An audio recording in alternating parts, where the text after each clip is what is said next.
prontinho. Pode começar.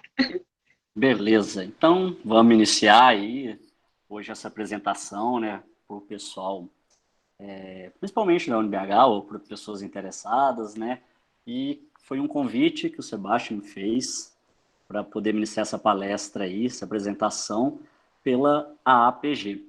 E foi, na verdade, eu tenho que falar que até, tenho que confessar que foi até um desafio muito legal, assim, porque apesar de eu não ter trabalhado diretamente na indústria do petróleo, né, nunca fui numa plataforma, nunca vi um posto jorrando, assim, ou já fiz descrições voltadas para o petróleo.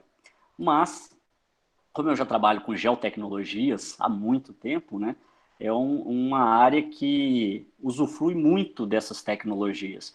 E aí, como a gente tem contato com isso toda vez, tem contato com os colegas e tal, a gente sabe exatamente como funciona isso na indústria, né? Então, a minha meia-culpa é essa, de não ter trabalhado diretamente com a indústria do petróleo, mas a parte de geotecnologias é uma parte que eu domino já e tenho trabalhado com ela há bastante tempo. Então, por isso, eu propus até um subtítulo à palestra, que será uma síntese tecnológica espacial voltado aí para a indústria do óleo e gás, né, que é essa indústria do petróleo.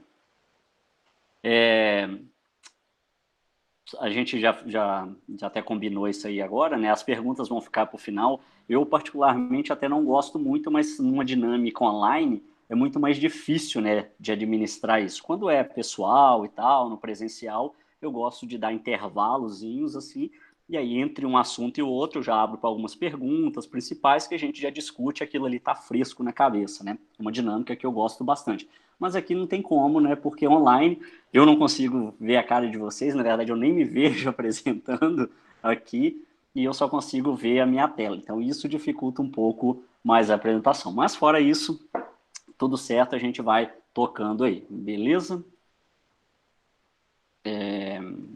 Ótimo. Só esse primeiro slide ele passou? Só me dá esse feedback, fazendo favor. Porque às vezes eu fico com o slide travado e vou falando e as pessoas não acompanham. Passou sim. Beleza, ótimo. Então, olha só. Eu dividi o assunto aí em 5 tópicos. A gente primeiro vai ter que pegar uma parte de conceitos aí de geotecnologias, né? Para a gente entender um pouquinho o que é isso e como isso hoje está disseminado nas mais diversas áreas aí pelo planeta, né? Inclusive a gente viu muito agora utilizando, no caso da pandemia, né, do Covid-2019, a gente viu que é uma ferramenta excelente para tentar conter esse surto, né, nessa pandemia. Depois a gente vai falar um pouquinho sobre SIG, que é Sistema de Informações Geográficos, e a gente vai falar de drones, e aí a gente junta isso tudo e acrescenta outras tecnologias, e a gente vê isso tudo em tecnologias conjuntas. E aí eu faço algumas consideraçõezinhas, umas recomendações para vocês. E aí, beleza? Bom, então, novamente, eu quero agradecer aí o Sebastião, a Amanda, o pessoal da APG, né, por esse convite, essa oportunidade de estar aqui palestrando, né, para vocês, tentando passar um pouco do meu conhecimento aí. Eu, que sou formado em Engenharia Geológica pela UFOP, né, fiz meu mestrado lá também, em Geologia Estrutural. Se vocês forem a Ouro Preto, certamente vocês vão ver o Pico do Itacolomi, que é uma pedra bem proeminente, assim, né, lá no relevo de Ouro Preto. E foi assunto do meu mestrado, exatamente ele. Então, foram muitos trabalhos de campo, rodando ali a Serra do Itacolomi, para poder contar a história da evolução daquela região, né? A evolução geológica dela. Então foi bem legal, assim, e eu me graduei mestre com esse tema, a evolução não do Pico Itacolomi, né? Da Serra, do Grupo Itacolomi na região de Ouro Preto. O Grupo Itacolomi, ele leva este nome justamente por causa do Pico do Itacolomi. E eu fui professor no Instituto Federal de Minas Gerais durante um tempo lá, e aí depois eu passei no concurso da CPRM, e por isso eu vim morar em Goiânia, que é onde eu resido atualmente. Eu trabalhava lá até uns 2 anos atrás, mais ou menos, aí eu pedi meia exoneração do cargo, né, como funcionário público, para montar a empresa que eu estou agora, que é a TD Maps. Então, a TD Maps, ela é uma empresa voltada aí para tecnologias, né? Principalmente geotecnologias outdoor, que são geotecnologias de campo, né? Para quem trabalha no campo, coleta informações primárias. E aí eu convido todos vocês depois para ir lá e conhecer o meu site, que é tdmaps.com.br. Aí lá eu divulgo meus cursos, lá tem informações dos cursos que eu ministro, né? Tem pequenos vídeos, tem a parte do blog, tem alguns artigos lá. Estou até precisando alimentar mais, mas fica meio corrido. Aí, estou até precisando ver se eu arrumo um estagiário agora. O estagiário, né? Para poder me ajudar a fazer esses conteúdos aí, né? E o que a TD Maps ensina, né? A TD Maps, ela ensina principalmente a mexer com softwares de SIG, de GIS, que a gente vai ver aí hoje, né? Então, vocês já devem ter escutado falar aí no ArcGIS, no QGIS, no Petrel, que eu vou mostrar aqui hoje, no EVSIG, vários outros aí, softwares de processamento de imagens feitas por drones, a mexer com drone, a usar drones para poder trabalhar, né, para auxiliar no trabalho de campo. Além disso, trabalhar com GPS, que hoje é uma sigla ultrapassada, a sigla agora atualizada é GNSS, porque não existe só um sistema de posicionamento global, e outras tecnologias, né? E o meu forte é o trabalho de campo, é o mapeamento, né? Foi essa área que eu escolhi mexer, e aí é a área que eu atuo hoje em dia. Então, convido todos vocês para depois olharem lá, TD Maps, a Geotecnologia Outdoor. Beleza? Fica o convite aí, sugestões, se vocês tiverem lá também, vocês podem mandar aí para mim. Tranquilo? Até essa palestra eu devo disponibilizar um link para vocês acessarem por lá e tal. Só me deem um tempozinho, eu disponibilizá-los para vocês. Eu mando ou para o Sebastião, ele manda para o grupo para vocês, ou para a Amanda, a gente vai conversando aí e ver a melhor forma. Tranquilo? Bom, então, desculpa. Então, entraremos agora aqui no que são geotecnologias, né? Uma introduçãozinha aí. É a parte mais, digamos assim, enjoadinha, a parte que tem mais texto aí, mas ela faz parte do nosso aprendizado, a gente tem que saber isso daí. Então, qual que é a definição de geotecnologias, né? Se alguém parar para você lá numa festa de geologia, alguém perguntar assim, o que é geotecnologia? Você já tem que estar na ponta da língua ali esse conceito. Então, você já vai sapecar isso daí, falar, é um conjunto de tecnologias para coleta, processamento, análise e oferta da informação com referência geográfica. Tem que ser num gole só para falar isso aí. E aí, para complementar, né, para dar aquela impressionada, você mete aí falando que é uma associação de hardware, software e peopleware. Olha só que coisa, já tinham escutado falar dessa expressão aí, peopleware? Peopleware é todas as ações humanas que vocês têm que executar para poder mexer ali no software através de computadores que são hardwares, né? São partes físicas aí. Então essa é uma definição cheia de pomposidade aí, né?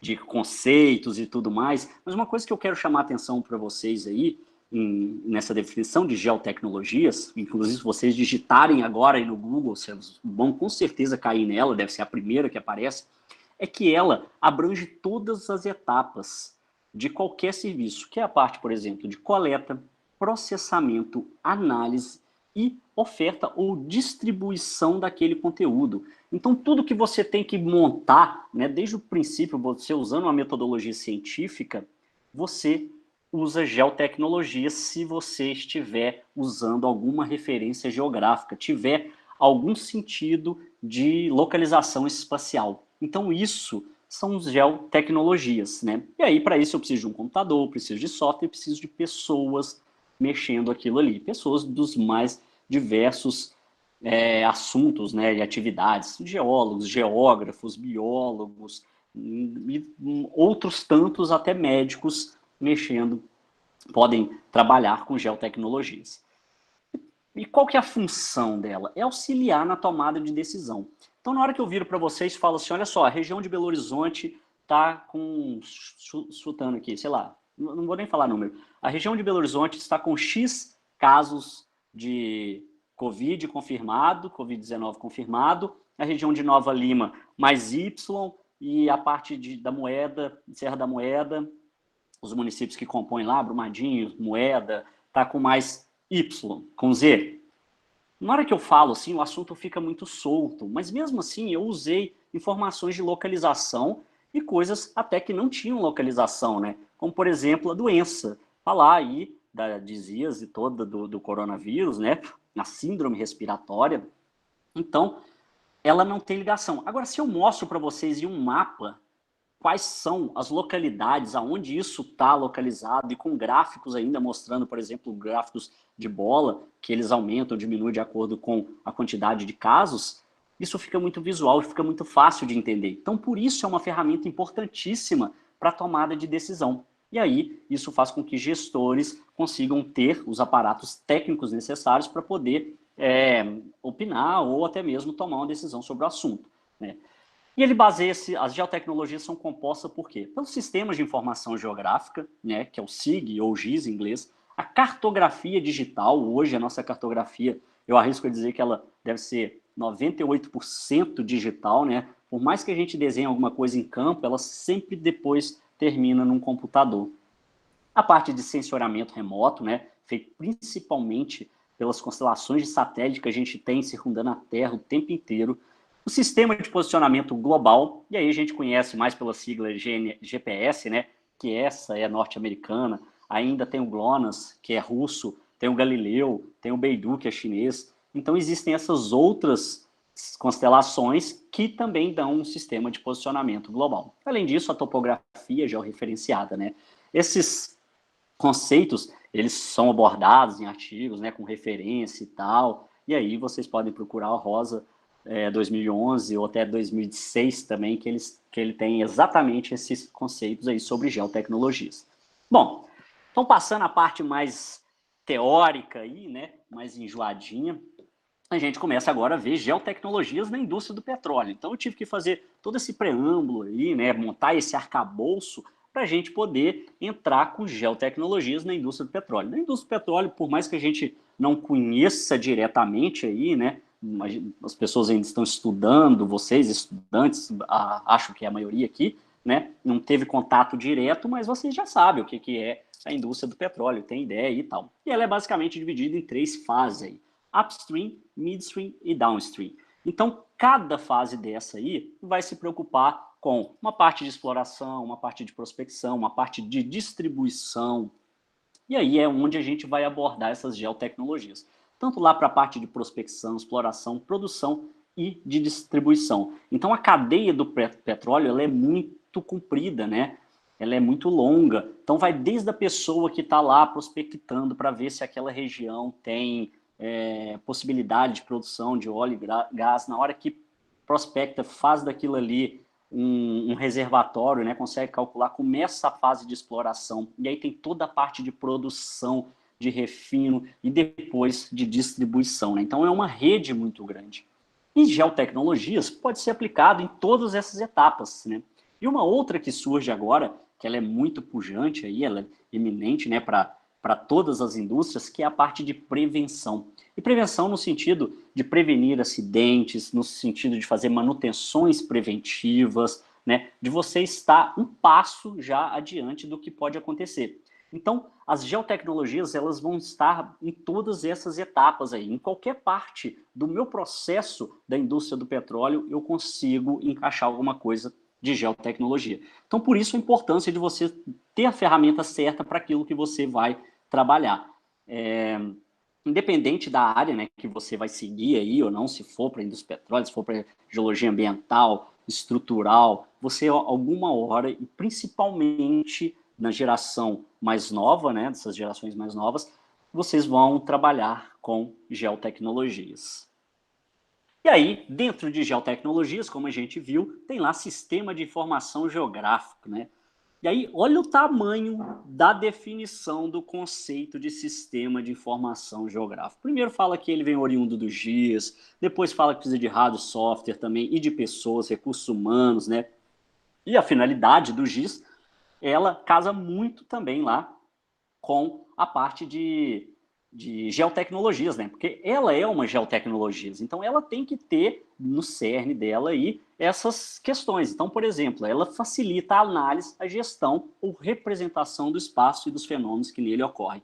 Olha que coisa mais pomposa, né, de se falar isso aí. Ou seja, sistema de informação geográfico trabalha com o nosso espaço. E aí, é muito engraçado isso, né? Que na hora que a gente coloca essa definição toda, fica um negócio na cabeça que a gente quase não consegue saber o que significa, né? Mistura tudo e tal. E eu gosto de colocar simplesmente numa fórmula, que é PC, né? Personal Computer, computador, mais software, mais dados que podem ser geográficos ou não, né? Pessoas que vão mexer, trabalhar com isso, e no final eu vou gerar um mapa ou um modelo digital ou um modelo que eu vou propor para aquele meu problema, né? Então eu gosto até de comparar, na hora que eu estou mexendo lá nos softwares de SIG, né? A gente vai ver alguns aqui, que eu estou praticamente no cockpit de uma nave espacial. É botão para tudo quanto é lado. Se eu apertar um trem, faz outra coisa e tal. E se eu apertar tudo errado, eu vou ter um resultado completamente errado que pode destruir todo o meu projeto, né? Então eu gosto de me imaginar na hora que eu estou ali, né? Fazendo, mexendo com meus dados espaciais, que eu estou lá no cockpit de uma nave espacial. E isso, os termos são muito engraçados, assim, né? Quando eu conheci minha esposa, eu falei com ela que eu trabalhava com dados espaciais. E aí, ela achou que eu trabalhava na NASA, né? No mínimo, ela falou assim, nossa, isso deve ser um partidaço, trabalha na NASA com dados espaciais. Mal sabia ela que eu fazia mapa, né? E nessa de falar os termos corretamente, né? Muita coisa pode ficar aí na dúvida. E aí a gente não desprezando o mapa, porque o mapa é uma coisa importantíssima, eu eu quero mostrar para vocês aqui um vídeo que eu acho maravilhoso, que é intitulado O Poder dos Mapas. Eu vou mostrar alguns vídeos aqui, que esses vídeos são tirados do YouTube, né? Tem os títulos aí depois para vocês procurarem lá, ou mesmo o link, e eles são vídeos encurtados. Senão a gente ia ficar aqui horas e horas vendo esses vídeos, né? Esse vídeo é feito pela Esri. Provavelmente vocês não vão escutar o som, porque a gente fez um teste e não estava funcionando, mas ele só tem uma musiquinha. Então ele fala que o mapa ele serve para engajar, né? Ele serve para revelar, ele serve para proteger, ele serve para educar, transformar e, por fim, inspirar. Então isso é uma seleção de mapas que a Esri fez, intitulada Mapas que Amamos, né? Maps We Love. E a Esri é uma das maiores fabricantes de software de geotecnologias. O mais famoso deles é o ArcGIS, que provavelmente vocês já devem ter tido contato, ou quem não teve ainda, está no começo do curso, vai ter contato com esse software, né? Então a gente vê a diversidade de mapa, de informação que a gente consegue colocar num mapa, né? E mostra toda a importância dele. Agora foi muito engraçado, né? Em época de pandemia, agora o tanto de mapas que surgiram de casos do coronavírus, né, do novo coronavírus, e aí isso serviu de base para as autoridades tomarem decisões de isolamento, não ficar em isolamento social, libera e tal. Então, o mundo inteiro começou a abrir os olhos, né, na verdade, assim, muito já se usava de GIS, principalmente de mapas, mas pessoas que nunca tiveram contato começaram a ter. Isso foi muito bom também quando surgiu o Google Maps e o Google Earth. Eu lembro perfeitamente, eu estava no terceiro período da faculdade, quando a Google lançou o Google Maps. Era fantástico, encantador. Passava horas olhando aqueles mapas ali, né? E hoje é uma coisa tão trivial, a gente tem no nosso celular, você consulta, você sabe aonde você vai. E as pessoas, inclusive, ficaram até muito dependentes do GPS, né? Qualquer lugar que você vai hoje em dia, você digita lá e fala assim, não vou nem pensar na minha cabeça aqui como que funciona a cidade, quais são as ruas transversais, ou as que cortam diagonalmente, e por aí vai, né? Você simplesmente digita o endereço e chega no seu destino com uma facilidade impressionante. E isso tudo é fruto do sistema de informação geográfica.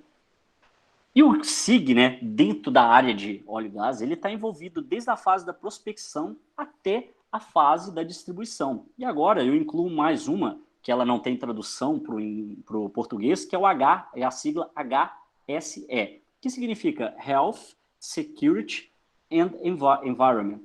E isso significa, na tradução literal, né, saúde, segurança e meio ambiente. Então, que é uma coisa que as indústrias elas tiveram que se atentar, foram cobradas e são cobradas por isso, né? Mas isso tem a ver com sociedade. Então, qual é o impacto das indústrias na sociedade? Então, a cadeia do óleo e gás, né, toda ela pode ser envolvida com o SIG. Por exemplo, na hora que eu estou indo para o campo procurar áreas apropriadas, né, ou até mesmo offshore, para saber onde que eu vou começar a minha prospecção, procurar aonde eu consigo ver áreas que sejam quentes, né, para poder produzir petróleo, por exemplo. E aí depois eu parto para a minha parte de exploração. E aí eu começo a modelar o meu reservatório, eu começo a ver se aquilo ali, qual é a quantidade de óleo cru que eu posso tirar, né? Eu consigo ver camadas, eu começo a modelar minhas camadas, e isso tudo para eu poder saber como que vai ser a minha produção. E aí, produção montada, eu conseguindo saber quais são os meus poços que produzem mais ou menos, eu começo a ver a minha distribuição. E aí, tudo isso junto, eu tenho que dar uma resposta, um retorno para a sociedade. E é onde que entra o HSE. Então, o SIG, ele pode ser aplicado em toda a cadeia aí de óleo e gás. E aí eu costumo, né, até simplificar o SIG como se fosse você fazer um hambúrguer. Imagina que você é um chapeiro de hambúrguer lá, né? Você está lá mexendo na chapa de hambúrguer e tal, e aí você coloca uma camada. No pão você coloca lá o hambúrguer, o queijo, alface, tomate, salsicha, batata palha e tal. Cada camada dessa, no giz, ela é um acréscimo de informação. Você está acrescentando uma informação para aquele seu projeto. Então, isso a gente chama de layers lá, né, quando a gente está trabalhando com o SIG.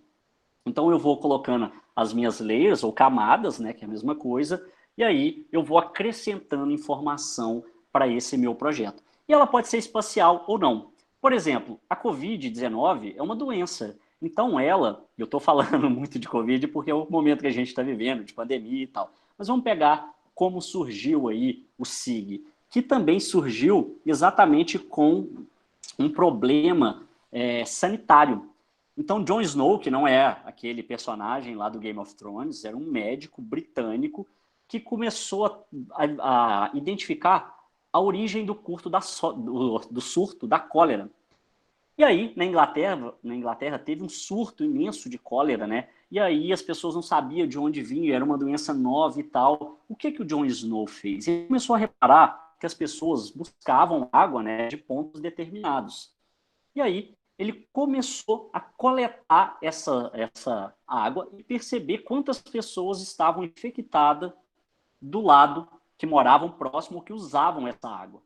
E aí, com isso, ele começou a criar o primeiro mapa, o primeiro uso sistemático de informação geográfica. Ele ia pontuando essas fontes e aí ele conseguia saber qual fonte era própria ou imprópria para consumo. Então, isso foi um dos primeiros usos do SIG aí, né? E hoje a gente está vivendo praticamente a mesma coisa, só que com uma doença que é altamente contagiosa, né? Então, imagina na hora que começou a espalhar para o mundo, como que os médicos puderam prever e até fazer esses diagnósticos, né, de como que ia ser o espalhamento dessa pandemia, né? Como é que esse vírus ia se espalhar? Então, eles tinham exatamente, hoje a gente tem várias outras tecnologias, e aí a gente consegue saber essa rede de contágio, né? Não é à toa que tanto a fabricante do Android, que é a Google, e a Apple, fabricante do iOS, né? Elas agora implementaram APIs, que são linguagens de softwares, né, para você poder acessar o software deles, em que você consegue usar todo o sistema de georreferenciamento que o celular oferece. Então, por exemplo, se eu fui diagnosticado com Covid e começar a andar na rua e tal, e tive contato com outras pessoas, o Bluetooth do celular que essas pessoas conectaram com o meu, ou eu conectei a um Wi-Fi, de alguma outra, de uma empresa ou de uma praça pública e tal, e eu tenho Covid, eles conseguem fazer esse rastreio. Então, na Itália, já está começando a usar esses apps de contato, que é o nome que se deu para isso, né? Que é quando eu tive contato ou não com uma pessoa que foi diagnosticada com Covid, que seja infectada. Então, isso é um outro exemplo de aplicação de sistema de informação geográfica. E aí, agora a gente trazendo aqui para o mundo do petróleo, né, um programa que usa-se muito, é feito por uma das maiores empresas de petróleo, é a Schlumberger, que mexe com a indústria petrolífera, a Schlumberger. Então aí, ó, você consegue ver dados sísmicos sendo trabalhados tanto em 2D quanto 3D. E aí, reparem, vocês verem se não tenho razão, se esse tanto de informação, esses tantos de botões de telas que eu posso mirar para lá e para cá, não parece uma espaçonave. Olha só, o tanto de coisa que eu posso fazer. Eu coloco tela de um lado, uma, duas, três, quatro. Olha o tanto de botão. Então, na hora que eu estou mexendo com programas desse tipo, eu me sinto numa espaçonave. Esse aí é o programa de GIS talvez mais famoso que existe, destinado exclusivamente para a indústria do petróleo, né, para a geologia do petróleo especificamente, que é o Petrel, feito pela Schlumberger. Ele foi feito, se eu não me engano, em 2007, que foi o lançamento dele. E aí, falando em espaçonave, né, só tomar uma água.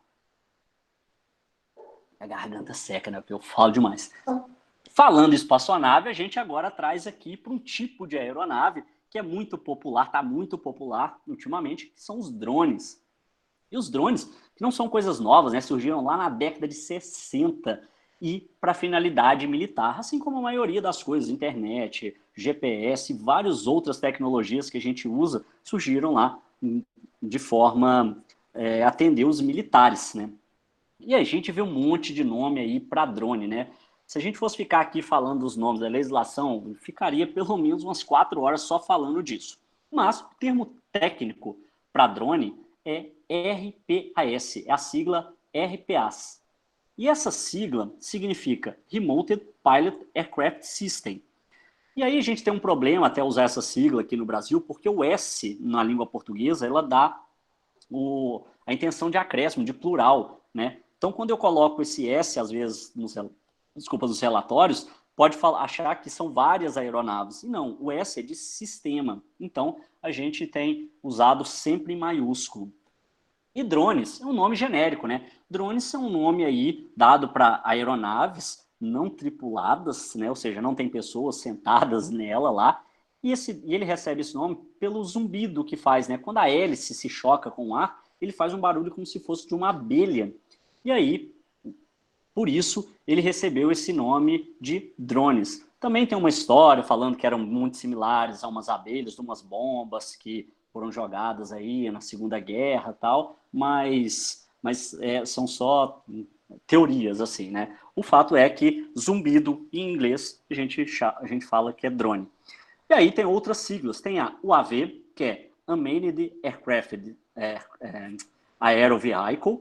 Essa é uma sigla em desuso. Isso não é recomendado a gente usar mais em relatórios técnicos, porém, como ela estava em vigor há uns tempos atrás, né, a gente vai achar muito artigo ainda com esse nome. Então, por isso eu coloco aí para quando vocês estiverem procurando algum artigo que quer saber de drone, muitas vezes digitando a palavra drone, vocês não vão achar esse artigo. Então, você procura lá UAV ou RPAs, e aqui no nosso Brasilzão a gente chama de VANT, que é Veículo Aéreo Não Tripulado, que é uma sigla oriunda dessa UAV. E agora, né, mais recentemente, mais especificamente no final do ano passado, e entrou em vigor esse ano, a nova legislação ela já prevê essa nova sigla, que é o SUAS, que é Small Unmanned Aircraft System. Então, é toda a cadeia de usar o controle remoto para pilotar o drone, se tem antena, se tem torre que distribui sinal, observador, e aí para veículos pequenos, né? Justamente para dar uma distinção desses veículos militares que são enormes, são verdadeiros aviões, né? Eles são grandes. E os SUAS são small, são pequenas aeronaves. A legislação vigente hoje, drone não é brinquedo, segue uma legislação, e se você usar da forma errada, você pode ficar até 5 anos preso, de 1 ano a 3 anos, a 5 anos de detenção, e a legislação que se aplica é a ICA 140. E lá nessa ICA 140, fala as classes de drone, né? Então hoje, para você voar um drone, você precisa ter alguns certificados, não precisa certificado de piloto, você tem que ter o certificado da ANAC, que a sua aeronave é registrada na ANAC, na Anatel, você tem que ter um seguro, você não pode ultrapassar 120 metros de altura, porque aí já passa um outro corredor de aeronaves tripuladas que passam por ali, né? Existem drones específicos para você voar além desses 120 metros e fora da sua linha de visada, né? Você também você não pode aproximar de zonas proibidas, né? Por exemplo, como presídio, como áreas de segurança pública. Então, você não pode aproximar disso. Você não pode aproximar 30 metros de pessoas com um drone. É proibido. E se alguém quiser te denunciar, você pode. Então, essas são as leis básicas, né? Existem várias outras coisas que a gente tem que levar em consideração. Mas como minha função aqui, quando eu estou falando de drone, eu tenho que educar, né? Então eu não posso deixar de falar dessas obrigações. Então, drone não é um brinquedo. Precisa de certificação da aeronave, né? E vocês precisam de autorização para poder decolar o drone. Bom, depois desse assunto aí de drone, né, de Vant, de UAV e tal, eu queria fazer um exercício aqui com vocês, assim, ó, e já manda aí no chat aí, vamos ver quem vai acertar. Como que você relacionaria a primeira coluna com a segunda coluna? Como é que você colocaria aí? Qual que ficaria a sequência? Digita aí para mim.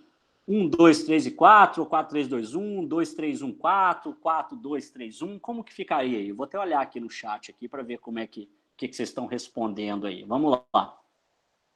Daí alguns segundinhos aí para vocês. Deixa eu ver aqui. Quem é que vai se habilitar? Ixi, ninguém, hein? Ninguém. Se eu falar que eu vou sortear alguma coisa, com certeza. Ixi, ninguém. Como é que ficaria essa sequência? Ó, vou voltar aqui de novo, ó, para vocês verem. 1, 2, 3, 4. 4, 3, 2, 1. 2, 1, 3, 4. 3, 2, 1. Como que ficaria essa sequência? Deixa eu ver se alguém respondeu aqui.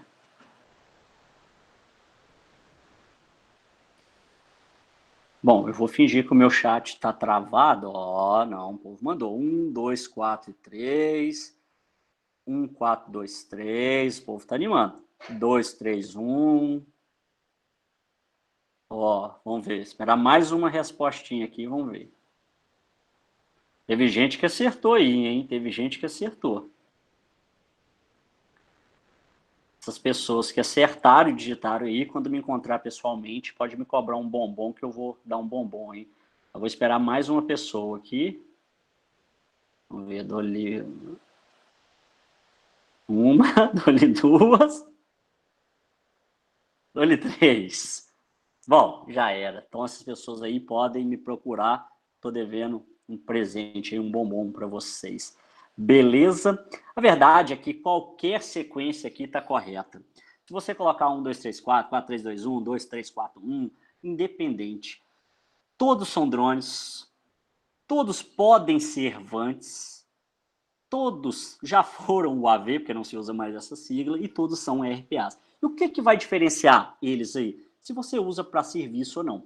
No Brasil, a gente tem a péssima mania, a gente usa erroneamente VANT como drones para serviço e drones de asa fixa, e não drones para serviço, né? Então, se vocês pegarem esses dois modelos de drone que está aí no meio, aí, ó, com tons amarelados, as pessoas costumam chamar esse tipo de drone de VANT. Eles simplesmente são drones de asa fixa. Agora, se eu uso esses drones para trabalho, aí sim eles levariam a sigla de VANT. Tanto que a primeira opção também poderia ser chamado VANT, a última, se eles forem empregados para alguma atividade profissional. E os drones se dividem basicamente em três tipos. Os de asa fixa, multirotor e híbridos. Asa fixa, como o próprio nome já diz, a asa fica colada ao corpo. Os multirotores, ou também conhecidos como asas rotativas, eles têm hélices, né, várias hélices fixadas em rotores, em motores, e que pode variar aí de 2 até 10 para esses drones mais comuns. Agora, nos novos drones que vão transportar pessoas, existem eles com até 20 rotores, né? Dubai ia começar a primeira rota agora feita com drones, né, para transportar pessoas, mas devido à pandemia, isso aí deve dar uma atrasada. E aí, juntando o melhor dos dois mundos, né, tanto de asa fixa como multirotor, eu tenho os drones híbridos. Então, eu vou ter o melhor aí dos dois mundos. E quais são as vantagens de um, de outro? Como que funciona isso? Né? Praticamente eu tenho o drone de asa fixa com uma autonomia muito maior do que o multirotor. O multirotor ele gasta muita bateria, porém o multirotor eu consigo ter mais controle dele, né? Eu chego próximo às estruturas, eu ando para a direita, esquerda, em cima, embaixo. Já os de asa fixas, eu não tenho muito esse controle, né? Eu posso abortar a missão, posso mexer um pouquinho, posso dar uma desviada, mas eu não tenho autonomia de agilidade, na verdade, para mexer igual os multirotores. E aí, juntando esses dois fatores, eu tenho os drones híbridos, que são aqueles que decolam e pousam na vertical, né, e tem uma autonomia boa. O de asa fixa, ele, para ser lançado, você tem que jogá-lo ou através de uma catapulta. Então, e para pousar, a mesma coisa. Ele chega, precisa de um espaço maior para pousar.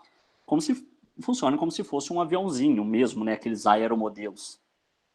E aí, quando a gente linka drones e petróleo e digita no Google, a primeira coisa que a gente vai ver, são os assuntos relacionados à guerra, né? Tanto petróleo quanto drones são assuntos que envolvem guerra, envolvem poder, envolvem muito dinheiro.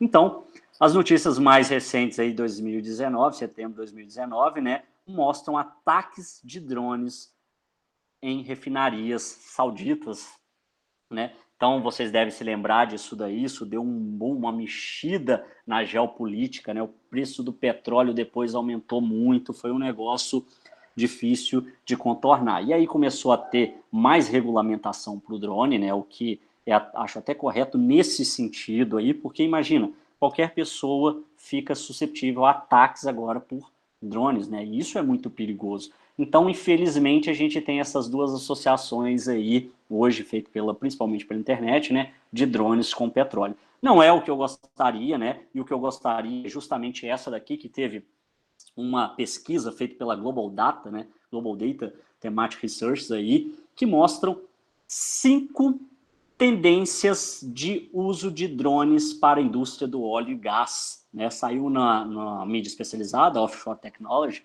e aí fala que, primeiro, aonde serão usados os drones? Principalmente para monitoramento e vigilância remota.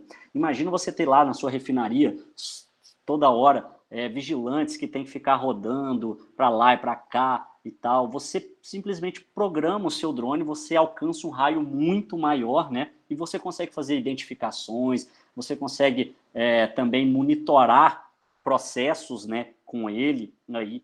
Na parte de inspeção e manutenção, talvez seja a que mais cresceu, e principalmente pelo apelo de vidas, o apelo técnico, né? Você não precisa colocar uma pessoa, né, arriscar uma vida para executar uma tarefa, em que simplesmente você pode subir o drone, tirar fotos, ver qual que é o melhor método para se fazer aquele conserto, ou se precisa fazer o conserto, né, sem expor uma vida humana.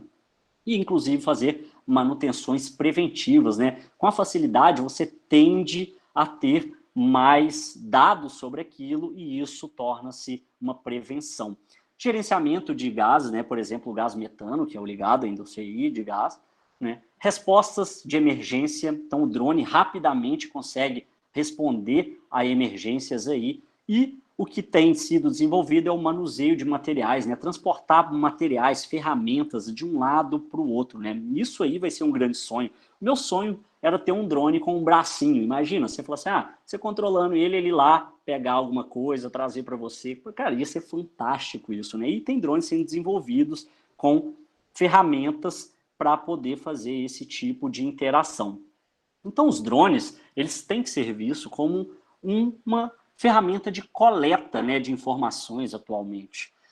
E como que funciona isso? O drone, ele é simplesmente a aeronave. O que vai importar é o sensor que vai nele, né? E como sensores, a gente pode acoplar nele, por exemplo, câmeras fotográficas, né? A indústria do cinema, ela se destacou muito, né? E melhorou demais com as câmeras acopladas em drones, né? E aí eu tenho câmeras RGB, câmeras termais, câmeras hiperespectrais, câmeras de tudo quanto é tipo, né? Eu também posso colocar o que foi feito agora nessa pandemia, são alto-falantes, caixas de alto-falantes, né? Então eu fico com o microfone do outro lado, eu emito um som e esse drone replica esse som para uma multidão, ou passar em prédios, né, em pessoas, dando alertas. Então eu posso usar também com essa finalidade. Também de investigação, né, fazendo levantamentos de tudo quanto é tipo, né? Existe uma linha nos Estados Unidos em que assim que acontece um acidente, vem um drone, ele faz todo o imageamento, né, desse acidente, e aí é liberado, né, o socorrista, ele até chega mais rápido, ele já sabe quais procedimentos que ele tem que fazer ali, né, com o paciente, e isso agiliza muito. Também nas atividades ambientais, eu posso coletar, eu posso monitorar o ar, né, eu posso ter vários tipos de sensores de coleta aí de dados para investigação ambiental, né, então eu posso prevenir desastres, né, possíveis riscos de desastres, né, mapeamentos de tudo quanto é tipo, né, coletando informações geográficas aí, e também do tipo de geofísica, né, informações magnéticas, usando vários tipos de sensores, ou até mesmo gama espectral, né, com radiações, enfim, qualquer tipo de ferramenta você pode adaptar para ela ser levada por um drone e trazer para você respostas de uma forma ampla, né? Porque a facilidade que o drone tem de se locomover, um objeto relativamente pequeno, em que alcança grandes distâncias, né? Eu consigo ter uma maior agilidade nos meus processos. E aí, aqui tem um cartoon em que mostram vários tipos de produtos que os drones podem gerar. E não só para a indústria do petróleo, mas para toda uma cadeia, né? Que é os modelos digitais de terreno, os modelos digitais de superfície, uma nuvem de pontos de classificação que é literalmente uma nuvem formada só por pontinhos, né? Curvas de nível, então eu consigo fazer topografia, consigo calcular volumes, áreas, e além de tudo eu consigo imaginar. E como que isso funciona, né? Como é que eu consigo ter tantos dados através de um drone, né? Um drone simplesmente com uma câmera, para tirar fotos, através de uma técnica que chama aerofotogrametria. Como que funciona isso? A minha aeronave vai lá e tira uma foto. Eu faço uma outra foto que se sobrepõe em partes essa. E aí eu vou fazendo isso com várias sequências. E esses pontos de sobreposição, eles formam um parestereoscópio, né? Para quem já fez estereoscopia aí, sabe que hoje em dia nem sei se usa mais isso, né? Era um aparelho que você colocava próximo aos olhos para poder ver o relevo em 3D de imagens aéreas. Hoje a gente tem essa estereoscopia em 3D aí já nos computadores, né? E é isso que o nosso olho faz. O nosso olho, a gente tem duas visadas de um mesmo ponto e com isso a gente consegue medir, né, estimar distâncias. E o software simplesmente imitou isso que o nosso olho faz e ele acha pontos homólogos, né, nessas fotos e aí ele consegue colocar isso em 3 dimensões e gerar modelos de digital de superfície, que é aquele modelo onde que eu tenho tudo que existe na minha superfície. Quando eu faço uma filtragem disso, eu tenho o meu modelo digital de terreno. E a foto disso tudo, feita de um ângulo que é verticalmente ao meu objeto, eu tenho a ortofoto. Então eu consigo, através dessa técnica, produzir esses produtos e subprodutos oriundos desse aí, como cálculo de áreas, volumes e etc e tal. E aí agora eu peço um pouquinho de paciência para vocês assistirem esse vídeo aqui e eu quero que vocês prestem atenção no seguinte. Essa é uma das áreas que mais está crescendo, não só na indústria do petróleo, mas em qualquer tipo de área industrial, que é a parte da inspeção. E nesse vídeo, ele vai mostrar diversos drones, diversos sensores. Eu quero que vocês prestem atenção nesses sensores. Eu peço desculpa porque o vídeo está em inglês, vocês não vão escutar o som também, né? Aqui. Eu vou tentar até tirar meu microfone e colocar, mas provavelmente vocês não vão escutar nada de som aqui, mas eu vou comentando alguma coisa ou outra aí. E ele tem uma legendinha que dá para a gente entender aí, mesmo quem não sabe inglês, dá para identificar os números, identificar, beleza? É um vídeo um pouquinho demorado, deve ter um pouco mais de 2 minutos aí, mas tenho certeza que vale a pena assistir esse vídeo aí, beleza? Ele completo tá lá no YouTube, aqui tá só um pedaço dele. O nome é esse aí, Drones for Oil and Gas Industry. Então, isso aí, ó, o downstream, né? É uma área de armazenamento de óleo, né? E de refino também.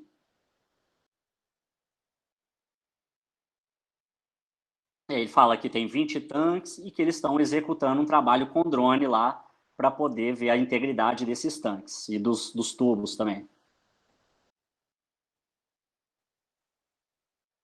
Isso daí que ele acabou de mostrar é um drone, ele vem na caixa assim e você vai montando. Ó, são vários tipos de drones, olha só, tá vendo? Esse de baixo ele tem um sensor de scanner a laser, que é o LiDAR. Então, ó, reparem nos equipamentos, na montagem, no GPS que faz a leitura, a comunicação com o drone. Reparem nos vários tipos, olha aí. E o drone faz isso, olha, você consegue casar informações reais, né, muito realísticas. Isso é um multirotor. Então, tudo que o drone enxerga, você enxerga, inclusive com uma câmera termal. Olha só, você sabe aonde está quente, aonde está frio, e isso você consegue ver até onde está vazando gás, onde está enferrujado, onde precisa de um conserto. Então, você tem tudo isso através de um único equipamento com diversos sensores. E para aqueles lugares que eu não consigo entrar, ou que é muito risco para o meu operador? Eu vou e coloco um drone específico para isso. Olha esse drone com uma carcaça que ele tem aí, que vai permitir que ele bata nos lugares, vai fazer imagens e vai escanear. Ó. Então, lugares que eu não consigo entrar, igual tubulações, eu consigo colocar esse drone e aí eu consigo fazer minhas análises muito mais detalhadas. Né? Olha só, isso é a imagem real do drone. Consigo também usar câmeras termais, inclusive fazer medidas. Olha só, 92 milímetros. Ou usar o LiDAR, que aí eu tenho uma nuvem de pontos completamente densa que eu consigo distinguir uma folha numa árvore. Olha só essa indústria toda aí, né, essa refinaria aí, toda feita imagiada no LiDAR, né, em 3 dimensões. Olha aí, isso tudo é uma nuvem de pontos. Ó. Olha o detalhamento disso. Isso é na casa dos milímetros. Como eu disse, eu consigo distinguir uma folha numa árvore.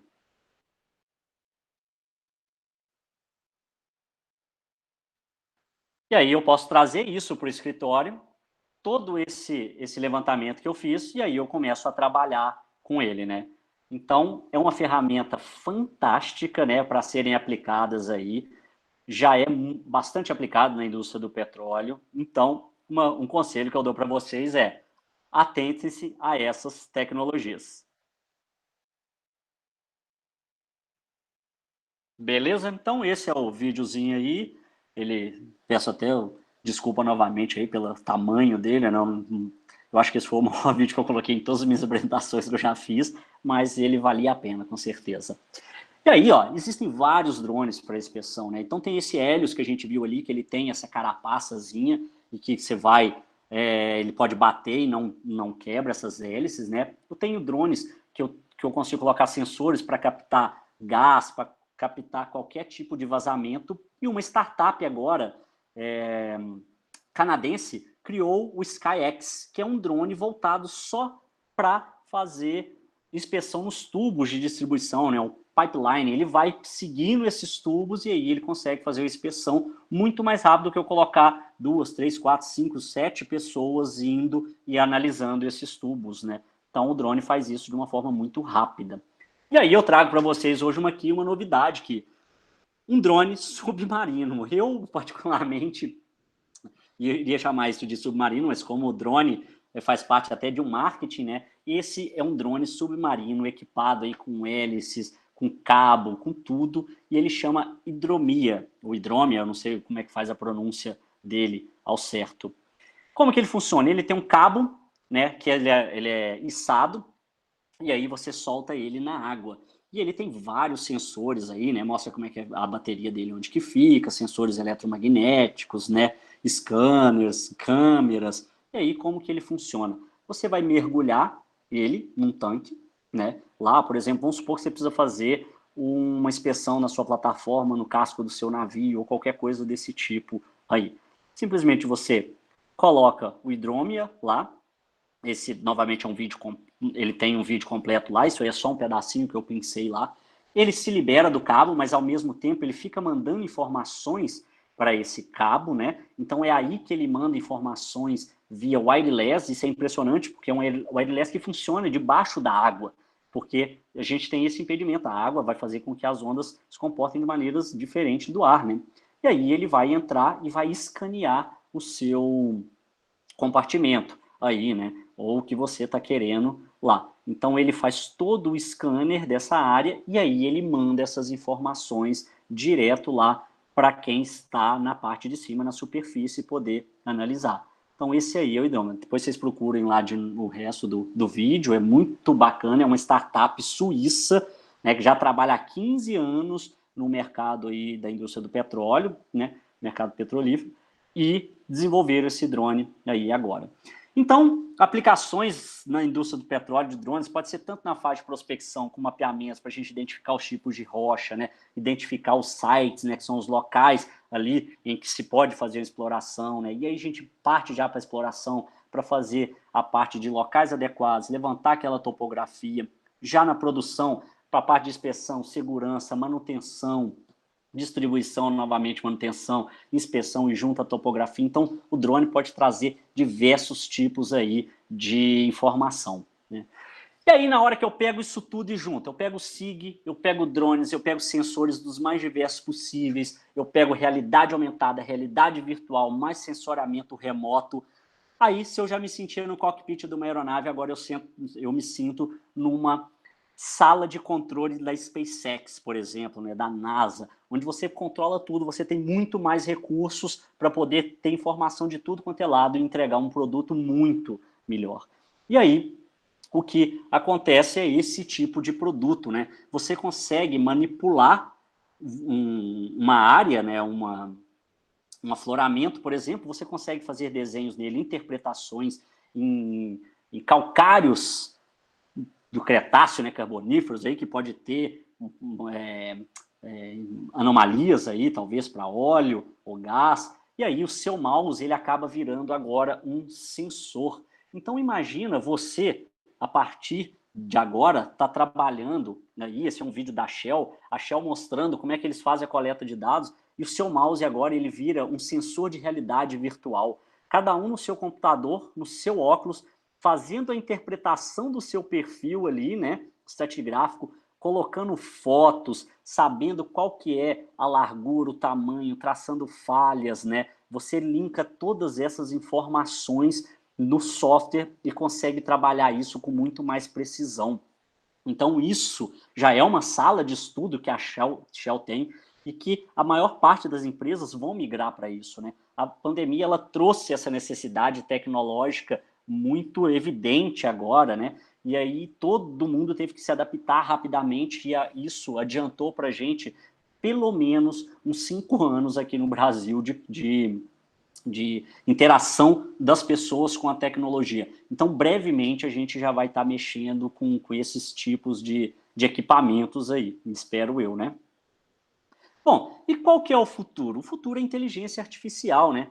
E aí eu vou pedir para vocês um pouquinho de paciência para a gente assistir esse vídeo, porque eu tenho que sincronizar o meu som com ele aqui. Então, eu vou colocar meu som no microfone aqui para a gente assistir esse vídeo aí, ó.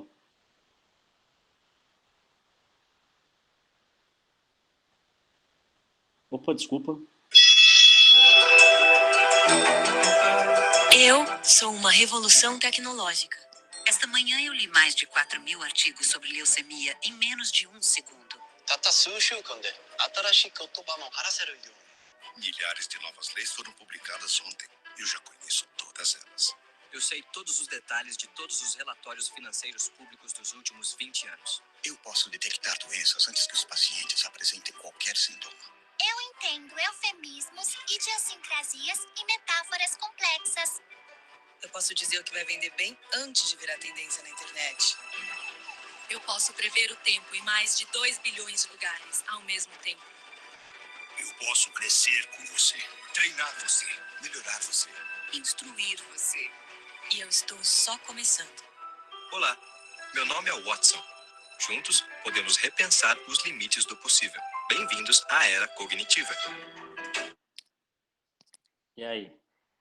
Vocês estão preparados para essa nova parceria da vida? Trabalhar com inteligência artificial?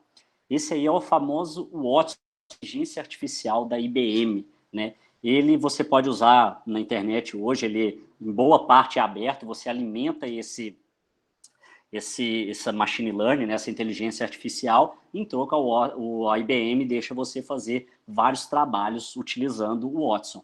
Mas não é só ele que existe, né? Tem também aí a da Amazon, a Amazon Web Service. E a Amazon tem uma linha específica para a indústria do petróleo. Por exemplo, você já pode usar a inteligência da Amazon para fazer interpretação e modelagem de processamento sísmico ou monitoramento e otimização da produção, simulação de reservatórios, né? Saber quais são os elementos daquela cadeia de suprimento, como é que vai ser o planejamento, colaboração, execução, ensaios de fornecedores, parceiros, né? Plataforma de dados subterrâneos, né? Então você pode colocar ali trabalhos sísmicos e de poços, né? Tudo organizado. Então isso a Amazon já oferece para a indústria do petróleo. E aí eu até recomendo que vocês entrem lá na Amazon Web Service, né? Não é a Amazon Loja, é a Web Service, e aí vocês vão ver vídeos lá mostrando como que ela funciona usando esse Amazon SageMaker aí para fazer previsões de densidade sísmica para a área do petróleo, previsão de litologia. Então imagina, você coloca seu data log e ele já vai predizendo aquilo, ele vai aprendendo e vai predizendo aquilo. Inclusive algoritmo para você calcular, né, para você prever a porosidade aí do seu reservatório, das suas rochas do seu reservatório. Né? Então isso é a tecnologia da inteligência artificial da Amazon. E aí, quem tiver mais curiosidade, né, aproveitando essa época de quarentena para estudar, olha, tem vários white papers aí que vocês podem procurar dentro da Amazon, lá eles já te oferecem. Tem o guia básicos para você entender como funciona essa pesquisa de inteligência artificial com imagens, né, IoT, que é a internet das coisas, e várias outras coisas. Então, recomendo que vocês olhem essa página lá da Amazon, procure esses white papers aí, e esses aqui são voltados exclusivamente para a área do petróleo.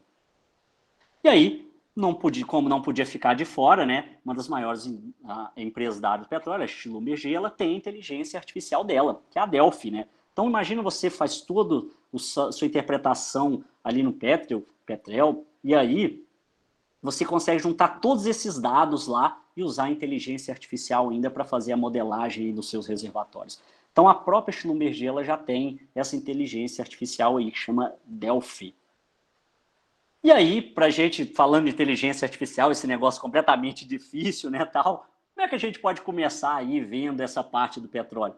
Fazendo uma visita, né? Vamos visitar uma plataforma de petróleo em 3 dimensões. Olha só, vocês estão vendo a minha tela aí no YouTube? Simplesmente você vai entrar no YouTube, vai fazer um tour virtual por uma plataforma da Chevron, ou da Chevron, que a gente fala aqui no Brasil, né? A Chevron.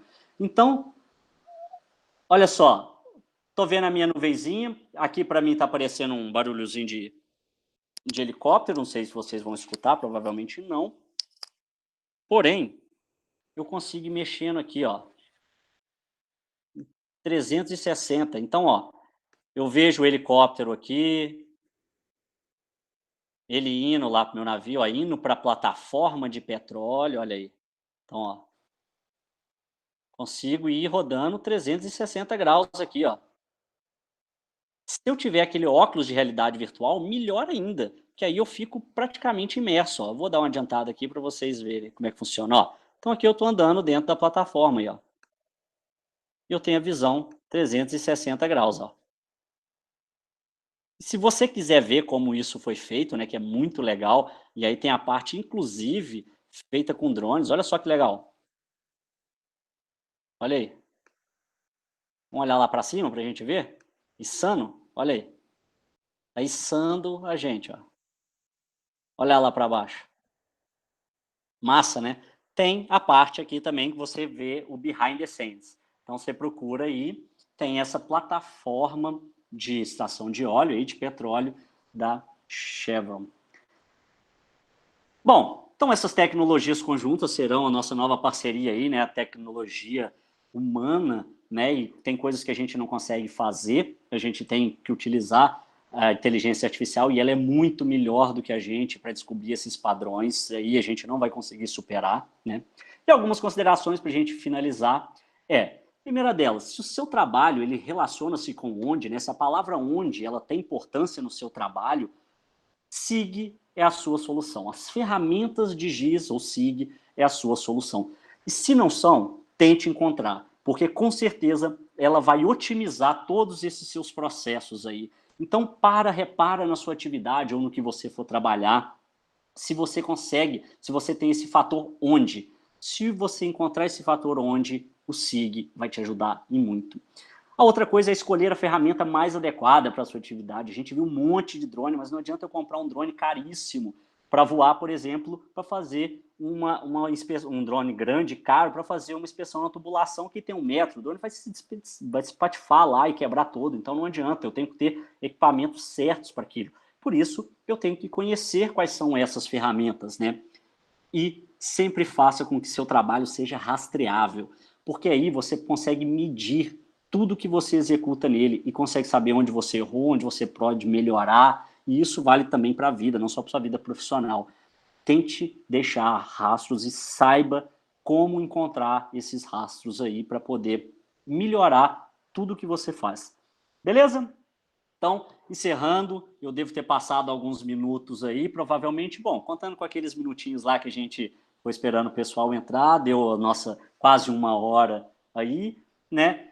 Minhas redes sociais, no Instagram, eu falo muito sobre geotecnologia, sempre posto novidades por lá, sempre quando eu vejo alguma coisa, eu relato por lá, né? Também tenho umas bobeiras também e tal, mas no geral é mais o serviço aí, tudo, né? Eu posto muito meu cachorro por lá, o Pudim, então quem me seguir lá com certeza vai ver a carinha dele lá também, né? Falo muito de geotecnologias, principalmente ligado à geologia, né? Eu tenho meu canal no YouTube, está um pouquinho parado, mas eu vou alimentá-lo lá, mas já tem alguns vídeos para vocês assistirem lá, né? Principalmente lá no YouTube tem as dicas de campo, né? Para quem faz campo, como é que você vai com um app para campo, para poder não precisar de mapa e internet, né? Na verdade, precisar de mapa que não necessite de ser carregado pela internet. E eu tenho o meu podcast aí no Apple Podcast, no Spotify e também no SoundCloud, que é o TDCast. Beleza? No mais é isso. Obrigado pela paciência de quem resistiu aí. Tomara que tenham gostado da palestra, tenha sido esclarecedora. Eu vou voltar aqui agora, né? Bom, parece que ainda tem gente aí, né? Tomara que ninguém esteja cochilando. Bom, então é isso. Amanda, palavra aí com você, se você quiser separar algumas perguntas ou não. Sim. E vamos lá. Bora. Vou tomar minha água que a garganta secou aqui. Bom, primeiramente, eu gostaria de agradecer imensamente, né, pela palestra. Foi ótima, super esclarecedora. Tipo assim, muito boa mesmo. Muito obrigada, de coração. A PG agradece muito. E antes das perguntas, eu vou fazer só um pequeno merchan da nossa palestra. Nossa próxima palestra vai ocorrer no dia 12 de junho, ou seja, na sexta-feira que vem. E vai ser uma palestra com o tema Geology Well Control. Vai ser em inglês. Legal. Bom pra galera testar, bom pra galera treinar aí, ó. Exatamente. O pessoal já vai testando em inglês. Tá muito bom. E vai ser com o engenheiro de petróleo, Gabriel Plazas. Ele é instrutor internacional de Well Control. Então, cara, assim, ele é muito bom, ele sabe muito bem disso. Essa palestra vai ser feita diretamente da Austrália. Então, sexta-feira que vem, dia 12, sexta-feira da semana que vem, dia 12, galera, às 5 horas da tarde vai ser a nossa próxima palestra e a gente vai lançar o link para inscrição também, então assistam, vai ser muito bom. E bom, uma palestra de peso internacional, essa realmente imperdível aí, tem que estar todo mundo participando aí. Eu também queria só aproveitar aqui, né, já que eu já interrompi tudo, antes de começar as perguntas, pedir uma desculpa, porque antes dessa palestra eu fiz uma outra para o pessoal da Vale e aí eu fiquei meio cansado, assim, e tal. Então, desculpa se bateu um desânimo, alguma coisa aí, não foi tão empolgante, eu peço perdão para vocês aí. Oh, foi nada, foi ótimo. Que bom. Bom, as perguntas, né, vamos lá, temos 3 perguntas aqui. Vamos lá. A primeira foi da Maria Luísa Cordeiro, e ela pergunta, entre os drones, tem o que se usa mais ou precisa do uso de cada um? Tem drones que eles são versáteis, né? O que eu quero dizer com versátil? Ele atende uma gama muito maior de serviços, né? Eu tenho drones que são específicos para alguma coisa. Por exemplo, a gente viu um que era pequenininho, que tinha uma gaiola em volta dele. Ele é específico para inspeção. Então, não adianta eu usar aquele drone para mapeamento. Então, eu tenho drones que existem, por exemplo, que eu consigo tirar câmeras dele. Então, eu coloco uma câmera termal. Aí, essa câmera eu consigo fazer inspeções que estejam aquecidas ou resfriadas, né? Eu tenho câmeras que funcionam junto com câmeras fotográficas, que é essa RGB normal, e aí elas também podem ser usadas para mapeamento, para inspeção, para levantamento de dados, né? E aí eu tenho, junto com essas câmeras, outros sensores. Por exemplo, um aparelho GPS, um aparelho LiDAR. Então, existem drones que eles são versáteis, eles atendem a vários tipos de nicho, né? E tem drones específicos. Tipo assim, sei lá, deve existir drone para tudo quanto é tipo e ainda tem vários outros que as pessoas vão modificando. E aí cabe, na verdade, a ela ver qual que é o trabalho que ela vai exercer ou o que ela está pensando fazer para tentar achar o modelo mais adequado ali. E também é de muito teste, né? Vai testando. Por nada, Maria Luísa.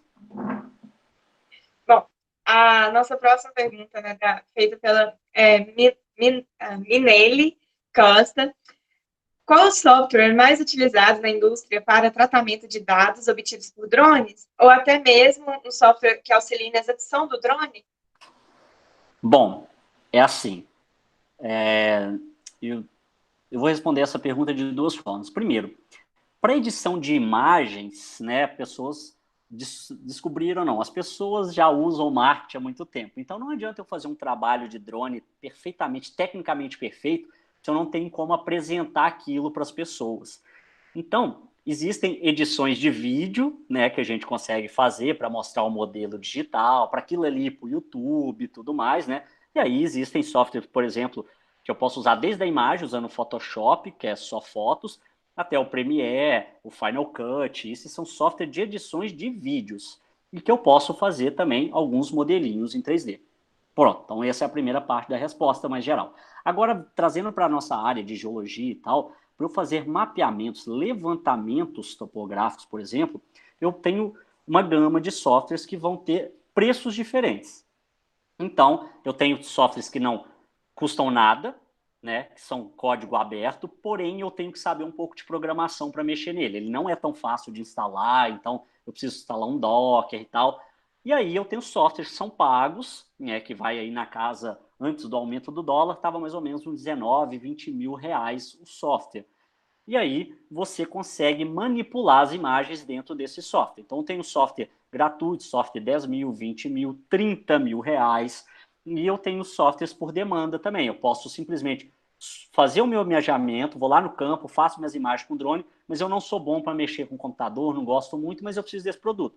Eu simplesmente faço um upload das minhas imagens, ele vai para um servidor, como se fosse um servidor que usa inteligência artificial da Amazon, ou que só usa algoritmos mesmos das empresas que fornecem, e aí ele transforma aquelas suas fotos numa imagem 3D, num modelo digital de terreno, superfície, no ortofoto, e aí te entrega aquilo. Então existem softwares, plataformas, vamos chamar assim, plataformas que são online, plataformas que são offline, que são softwares que você vai trabalhar aí dos mais diversos preços possível.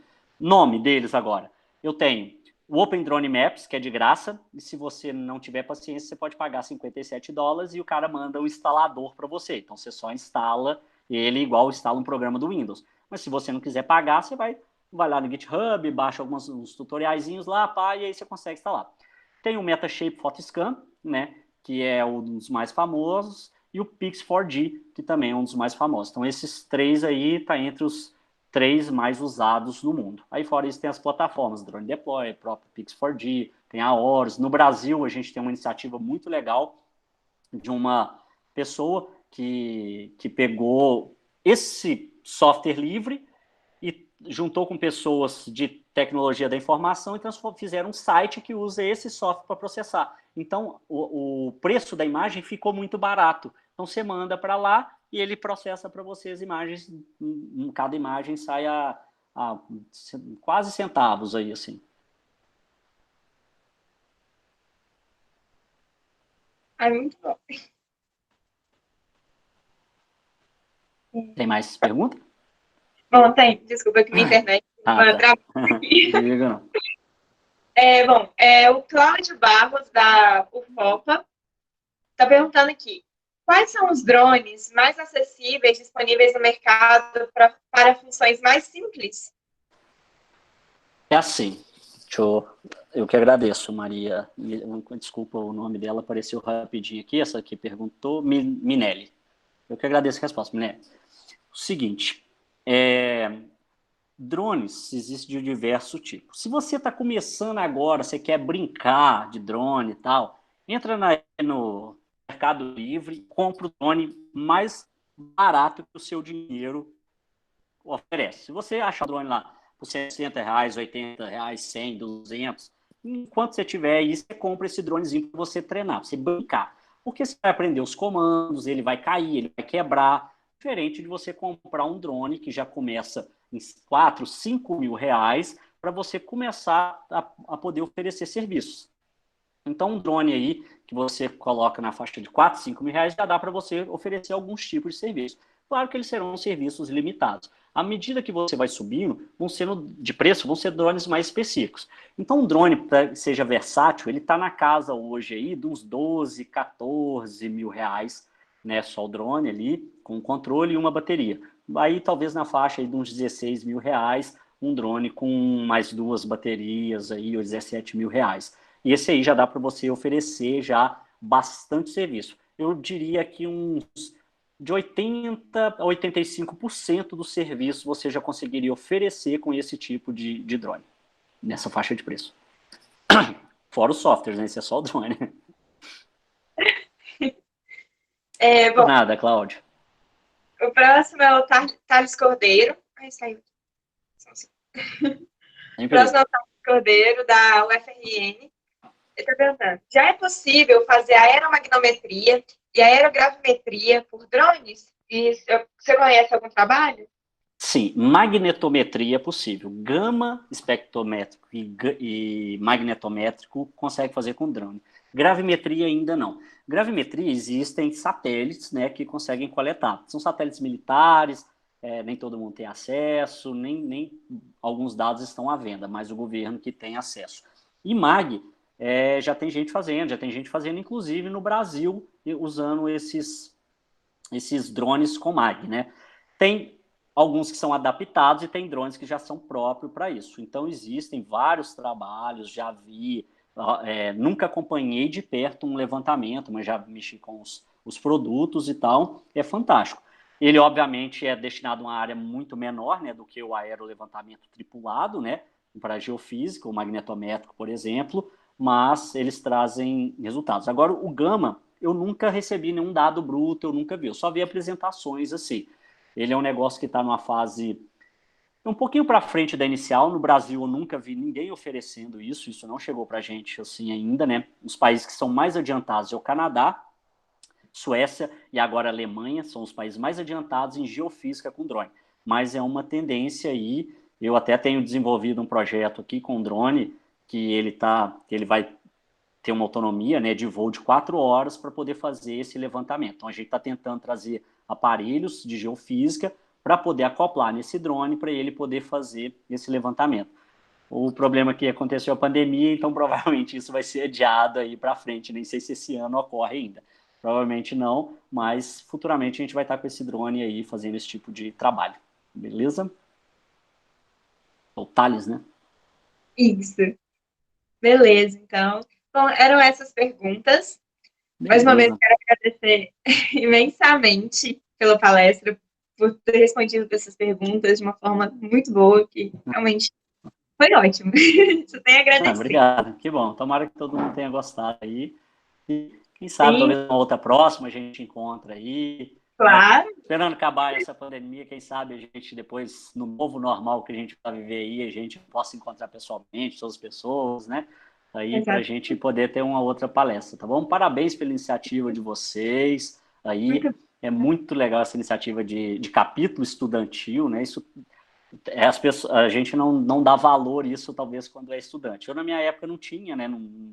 Na verdade, não existia capítulo estudantil no Brasil, assim, com essa divulgação toda, né? Era muito difícil participar, tanto, pelo menos Ouro Preto nunca teve. Agora já tem, obviamente, e tal.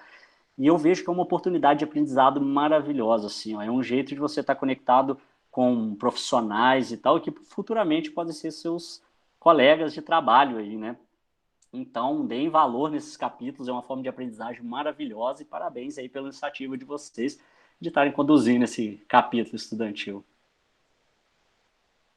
Muito obrigada mesmo, viu, pela Gil. Estamos começando com a UniBH e espero assim, que possa crescer cada vez mais, né? Beleza, com certeza. Então, mais uma vez agradeço a todos que estiveram presentes nessa palestra, todos que estão nos acompanhando. O vídeo está sendo gravado, vai ser disponibilizado na nossa página no YouTube. E, pessoal, não esqueçam de seguir também o Thiago nas redes sociais. Isso, faz o meu jabazinho aí. No TD YouTube. Maps aí, o nome não é muito bom não, mas sapeca lá, TD Maps. Ótimo. Ele mostra o cachorrinho dele, que é muito fofo. Tinha que falar, ele é muito bonitinho. Pudim, né? Ele tava latindo aqui, deu uma chorada ali, pedindo comida e tal. Tá até atrasada a comida dele aqui, já tem que ir lá já dar a raçãozinha dele. Tem que dar a comidinha dele, ele é muito bonitinho. Quando ele aparece aí. Sim. Então, galera, segue lá. Segue a gente também no Instagram, PG. E mais uma vez, muito obrigada, pessoal. Até a próxima, viu? Sexta-feira que vem tem mais uma. Vamos lá. Tchau. Até mais. Abraço a todos. Tchau. Um abraço.